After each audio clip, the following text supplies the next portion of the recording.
All right, I'm gonna try to start doing this every week. I want y'all to subscribe to my YouTube channel. It's Trandy Carpenter, and just subscribe to it. I need the viewers. I'm trying to get to 1,000. I used to have a bunch of viewers. I don't have them anymore. I guess as I stopped doing my videos and things like that. But I'm back, not doing the logging videos anymore, but I am going to do some fishing, maybe some other things too. All right, so the first thing we're going to do here is the first video I'm going to try to do is I'm going to do a total electronic setup.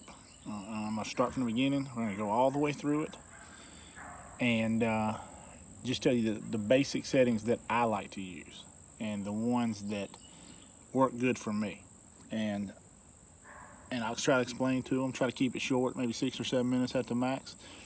So let's get going. Start by, I'm going to push the menu button one time. This is your basic page for whatever screen you're on. This will be my side imaging screen. This is, 2D sonar screen. If you notice, the settings change according to each screen.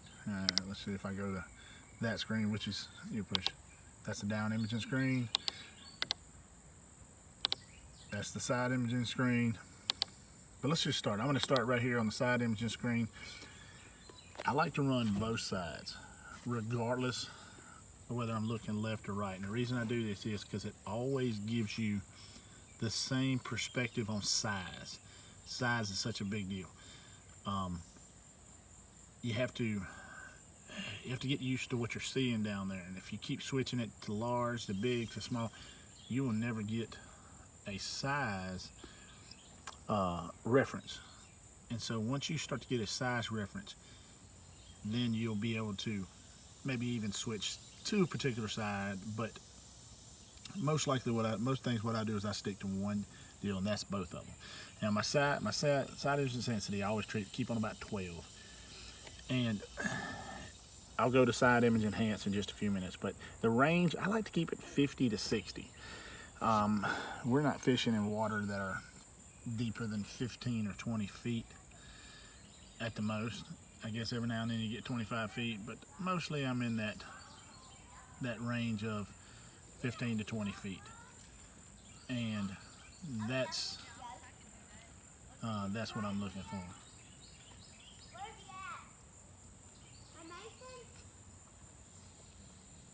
So the thing that I like to keep constant is my chart speed. I try to keep my chart speed on 4, and because I found that when you're idling at 4 miles per hour, that the chart speed should be about 4. And that goes right back to size and getting that consistency. So I try to keep everything consistent, because once you start getting a good consistency, then you can start to understand the size reference, distance reference, and everything that you're scanning. On side imaging, I find it hard to get away from just a good solid blue. I have no idea. The blue is what the machine was built around, and so it's built around blue, so I tend to use blue. Now that's actually different when I do down imaging. When I get to down imaging, let me get to one of them. All right, when I get to down imaging, I tend to use the amber, and I don't know why, but I think things show up better on the down imaging and amber. I think, my personal opinion, that I believe this goes back to the Lowrance Humminbird deal. Humminbird wasn't able to develop the down imaging, and when Lowrance wasn't able to develop the side imaging, so they actually had industrial espionage and stole the side imaging and then created the down imaging. Now Humminbird sued them, and they won, and their settlement was, we'll let you keep the side imaging as long as you give us the technology on the down imaging. And they pretty much did. So for the first generation of units,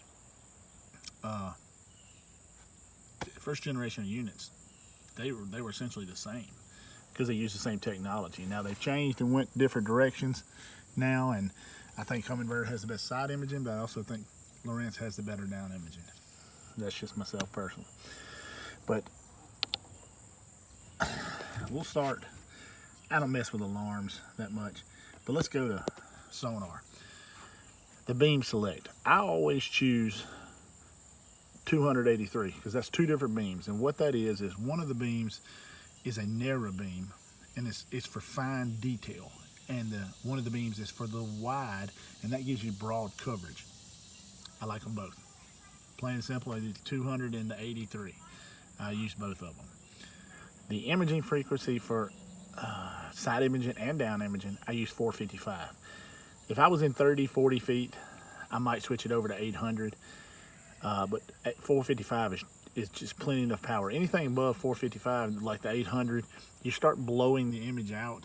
And I compare this to using if you're looking at something very close, like if I want to look at something on my hand and it's dark, and I used a really bright Q beam, I couldn't hardly see it.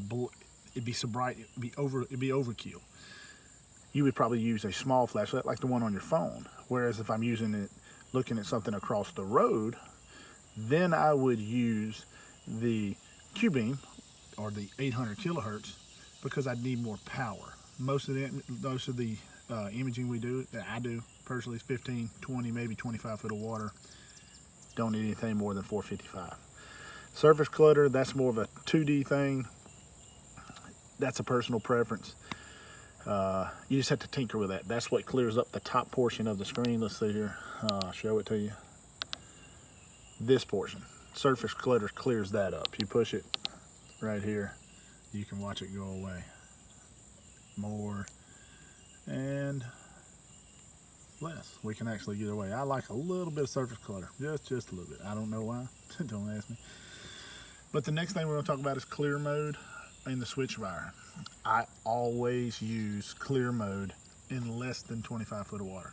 If I'm in deep water, which there's very few places that have it, I use clear mode. Max mode picks up everything in the water. I'm talking about microbial organisms, scum. I mean, it even picks up the dirt in the water. It's a little bit too much. Fish ID. Never use it. Stupidest thing I ever seen. Don't use it. Don't. It's old elementary stuff. I like to use my own. I don't want them to tell me it's a fish. It could be a turtle.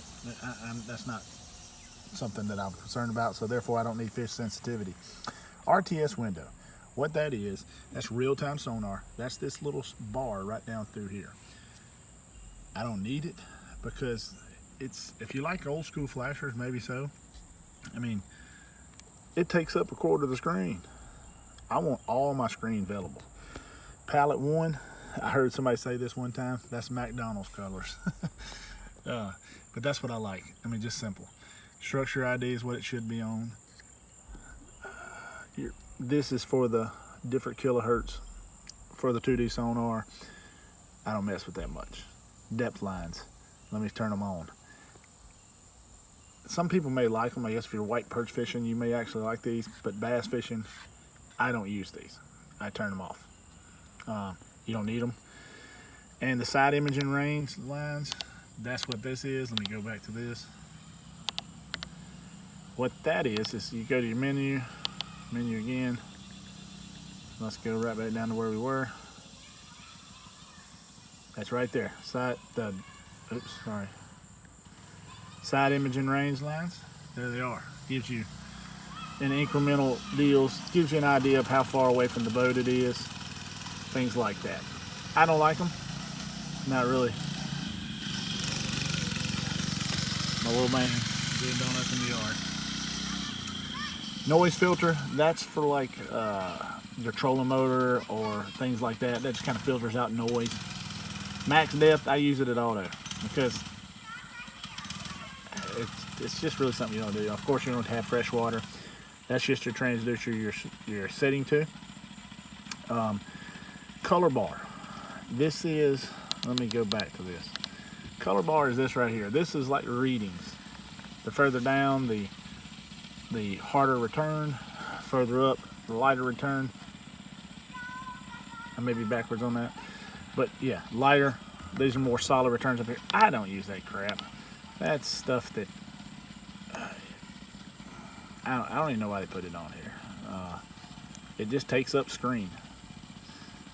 temperature graph. I'm gonna turn it on. This is this black line right here. As you're going through the day, it's gonna tell you variances of temperature. But it's only as wide as the actual screen. So if the screen takes 10 seconds to get across, it gives you 10 seconds worth of temperature graph. I don't know what in the world you would need that for. Down imaging beam, I always keep it wide because I don't want to see as much. And that's kind of where we're going to stop today. I'm going to try to break this down into sections. I'm already at 10 minutes right now. So we've done the first two, nothing really doing alarm. Sonar, we've went through the complete sonar.